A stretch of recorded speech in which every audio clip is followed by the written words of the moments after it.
लोकतंत्र का अर्थ है जनता का शासन, ना कि चुनावों का शासन। माननीय महोदय, आज हमारा देश ऑलवेज इन इलेक्शन मोड में रहता है, जबकि देश को जरूरत ऑलवेज इन डेवलपमेंट मोड में रहने की है।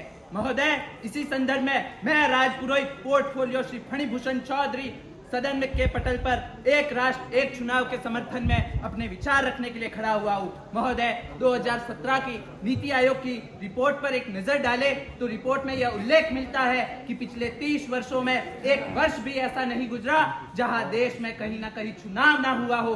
इसका सीधा अर्थ है इलेक्शन के दौरान इलेक्शन कमीशन द्वारा मॉडल कोड ऑफ कंडक्ट का लगा दिया जाना, जिससे नीतिगत निर्णय पर रोक लग जाती है, पॉलिसी पैरालाइसिस को जन्म देती है। इससे शासन के समक्ष घोर संकट की स्थिति उत्पन्न होती है। माननीय महोदय, चुनाव के समय लगभग 1.5 करोड़ सरकारी स्टाफ की नियुक्ति होती है, जिसमें टीचर्स, पुलिस, आर्म फोर्सेस शामिल है, जो अपनी नॉर्मल फंक्शनिंग को छोड़कर केवल चुनाव कराने में व्यस्त रहते हैं। माननीय महोदय, इसके अतिरिक्त लोकसभा, विधानसभा और लोकल बॉडीज के अलग अलग चुनाव कराने से बड़ी मात्रा में सरकारी धन का अपव्यय होता है।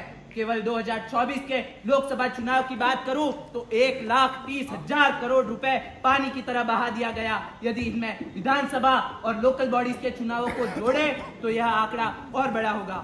माननीय महोदय, विपक्ष चाहता ही नहीं कि राष्ट्र में विकास की राजनीति हो। ये तुष्टीकरण की राजनीति के लिए देश के सोशल फैब्रिक को नुकसान पहुंचाना चाहते हैं, देश में विभाजनकारी तत्वों को जन्म देना चाहते हैं। महोदय, विपक्ष कहेगा यह बिल संघवाद के खिलाफ है, यह संविधान संशोधन, इसमें कई संविधान संशोधन करने पड़ेंगे। और आजकल तो संविधान की प्रति हाथ में लेकर जनता को बहलाते हैं कि संविधान खतरे में आ जाएगा। मैं उनसे पूछता हूं, आपने संविधान की प्रस्तावना पढ़ी है? संविधान की प्रस्तावना जनता को समर्पित है, संविधान जनता को समर्पित है।